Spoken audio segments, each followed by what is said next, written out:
Y luego de que el presidente Gustavo Petro firmara el decreto que convoca a una consulta popular sobre la reforma laboral, dejando claro que solo se desmontará si el Congreso aprueba una nueva reforma alineada, según dijo, con los objetivos de su gobierno, estallaron las reacciones políticas. En menos de 24 horas, 8 partidos, entre estos independientes y también de oposición, presentaron una demanda ante el Consejo de Estado solicitando la nulidad del decreto por considerarlo inconstitucional.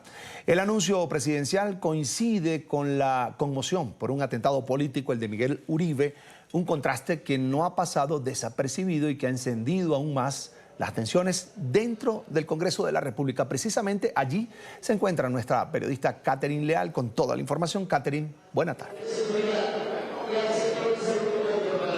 Carlos Eduardo, televidentes, muy buenas tardes. En efecto, los saludo desde el Congreso de la República, exactamente desde el recinto donde a esta hora se reúne la plenaria para votar justamente esa reforma laboral.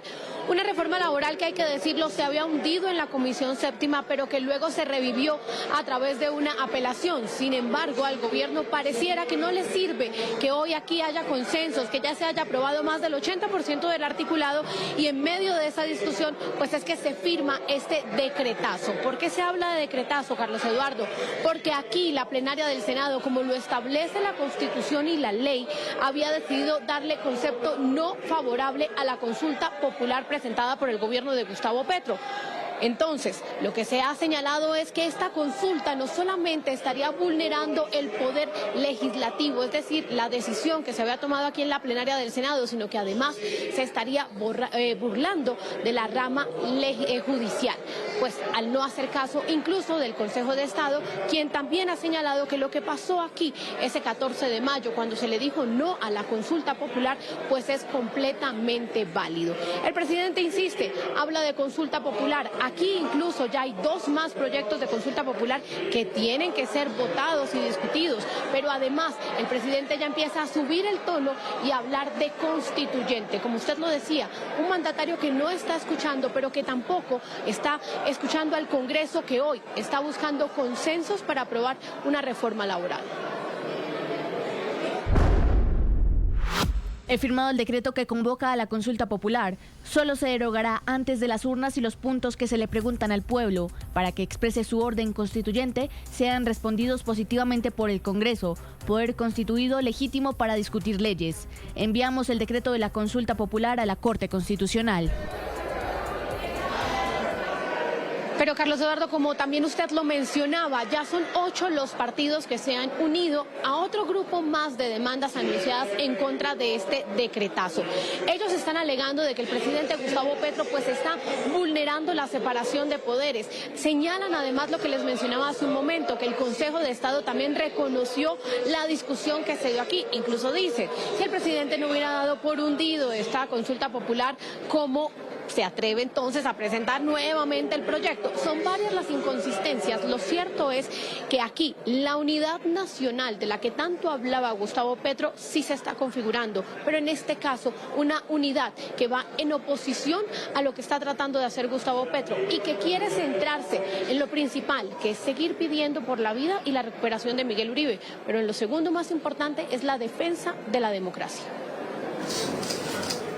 Los 8 partidos señalan que el decreto es inconstitucional y que fue expedido sin el concepto previo del Senado, tal como lo exige el artículo 104 de la Constitución. Pronunciamiento Partido Liberal. El decreto es tan grotesco que no le deja al registrador nacional camino diferente a aplicarle la excepción de inconstitucionalidad, por ser manifiestamente violatorio del artículo 104 de la Constitución. En la demanda, las colectividades advierten que se han vulnerado principios como la separación de poderes, la legalidad y el debido proceso. Los argumentos son claros. Ayer lo mencionábamos, se ha roto la carta política, existe extralimitación de funciones, existe también falta de competencia, han vulnerado la separación de poderes, sistema de freno y contrapesos. Además, piden al Consejo de Estado suspender el decreto de manera provisional para evitar, dicen, erogaciones presupuestales irrecuperables. Lo que más le estamos pidiendo al Consejo de Estado en este momento es que suspenda los efectos de ese decreto, precisamente porque el gobierno nacional lo que busca es tener recursos de los colombianos, recursos que nos cuestan hoy para las familias,